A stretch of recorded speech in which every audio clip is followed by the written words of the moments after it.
been quite a few months now since the news first broke that Papa Acedo had been cast as Severus Snape in the upcoming Harry Potter series. And during all that time, there have even been rumors floating around that HBO might actually backtrack on that decision and replace him with another actor for this role. A role that is, without a doubt, absolutely iconic. Because of all this uncertainty, I actually had to put this video on the back burner for a while. I didn't know if it would still be relevant by the time it came out. But despite all the speculation, HBO has been pressing forward, acting as if drastically changing the look of one of the few characters in the books who is described in great detail is somehow a brilliant idea.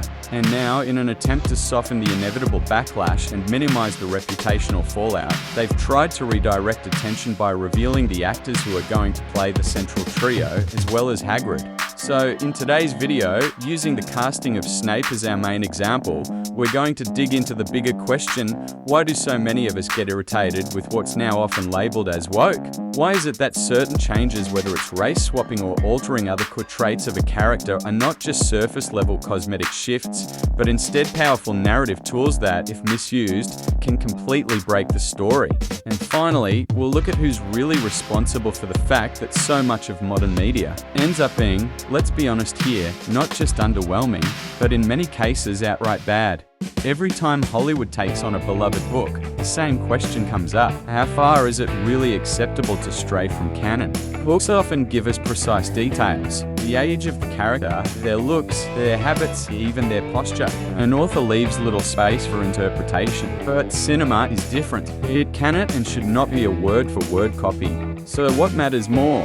Matching the description literally, or capturing the spirit of a character through acting? Should we forgive an actor's lack of resemblance if they bring depth to the role? Or should we demand strict accuracy, even if it costs emotion and performance? This is why adaptations always spark debate. But sometimes Hollywood doesn't just reinterpret the text, it undermines the foundation of the story itself. It adds meanings that were never meant to exist. And that is exactly the case with the casting of the new Severus Snape. Rowling describes Snape in detail: tall and thin, sallow skin, long, greasy hair, a hooked nose, an unpleasant demeanor. He was billed to be an anti-hero, unattractive, socially awkward, repellent. His appearance reflected his fate, an outcast, unloved by anyone except his mother.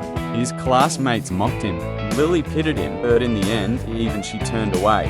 The whole character rests on contrast: the bright and charismatic Lily versus the gloomy and repulsive Severus. His love feels tragic precisely because it is impossible.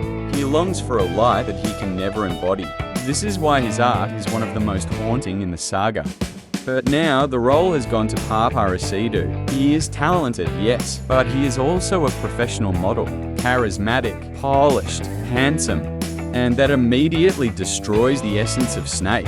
Instead of a repulsive outcast, we see a man with model features. Instead of someone universally disliked, we see someone the audience will naturally find compelling. Instead of tragedy, we are handed a dark but alluring anti-hero. Snape's story was always built on the fact that nobody found him appealing. Even his lifelong love for Lily was moving because it was doomed and one-sided. But now that dynamic collapses, his devotion no longer feels tragic. It feels odd, even forced. Why would a handsome, magnetic man spend his entire life pining for a girl who chose someone else? In the original story, Snape's devotion resonates because it is hopeless. He is unattractive, bitter, and awkward. She is bright, gifted, compassionate. He sees in her everything he lacks. This is not a fairy tale romance. It is a symbol of an unattainable ideal. Lily was the only one who once saw the human in him. That memory defined his entire life. But if Snape is handsome and magnetic, the story loses its weight. Why would such a man never move on?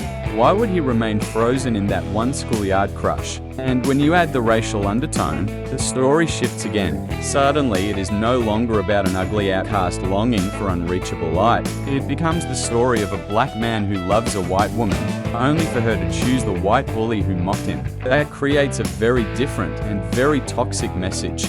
In the books, James is portrayed as an arrogant bully. He humiliates Snape. He hangs him upside down. He mocks him. It is cruel, but it is teenage cruelty. And later, James grows out of it. He matures. But if Snape is black, the scene transforms. It is no longer schoolyard bullying. It becomes racial abuse. A black boy suspended in midair. White classmates laughing. Sirius, Remus, and Peter standing by. Lily watching and still falling in love with James. This evokes images of lynching and segregation. And here the irony turns darkly comedic. In Harry Potter, the word wizard means magician. But in this new context, the bullies bring to mind the Grand Wizard, the leader of the Ku Klux Klan.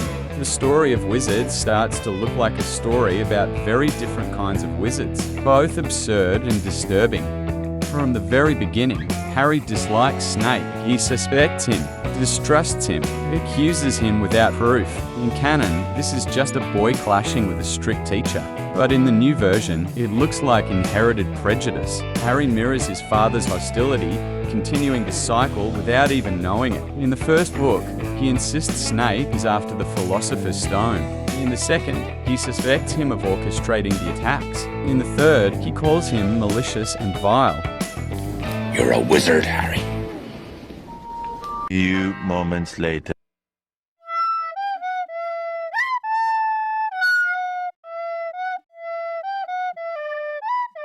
In a racial context, these are classic cases of profiling. Assuming guilt simply based on how someone looks or acts, suddenly, Harry is no longer the innocent child misjudging a teacher.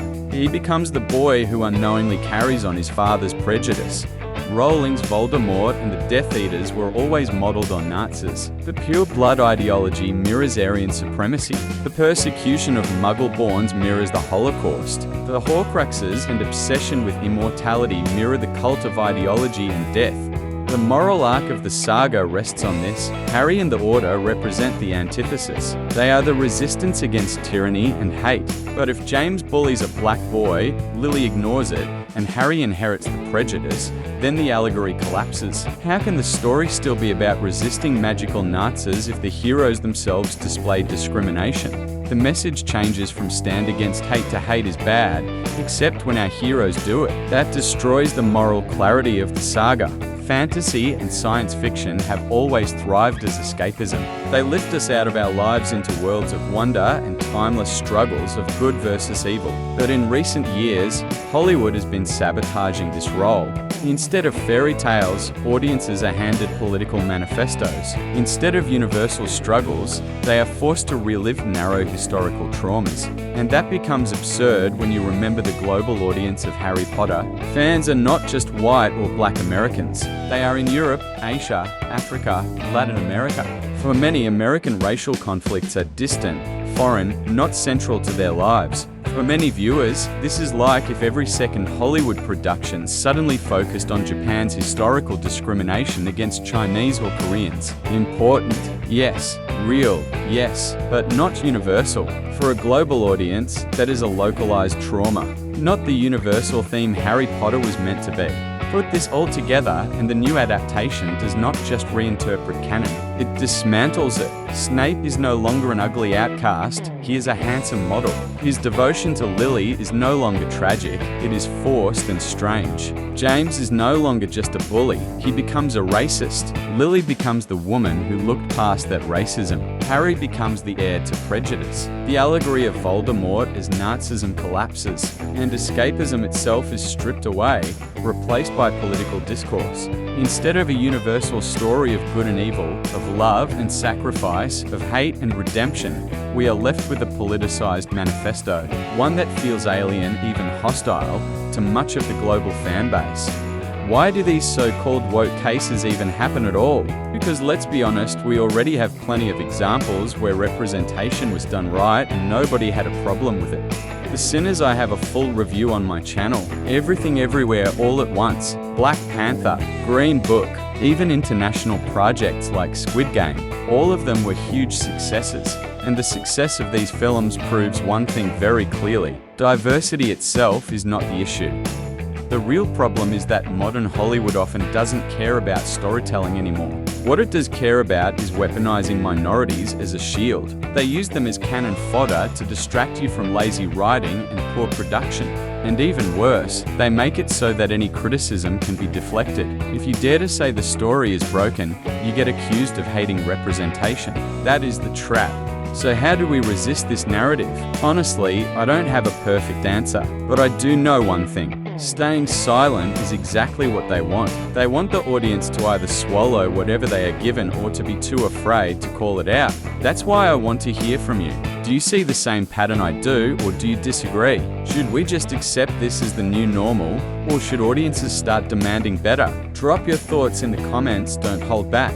And remember, the only way to fight back against bad storytelling is to talk about it, to shine a light on it, and to never let lazy excuses replace real quality. Thanks for watching. Don't forget to like, subscribe, and share this video, because if Hollywood isn't going to fix itself, then maybe the audience has to make some noise. And hey, if every movie really is going to be a lecture from now on, at least let it be a good one.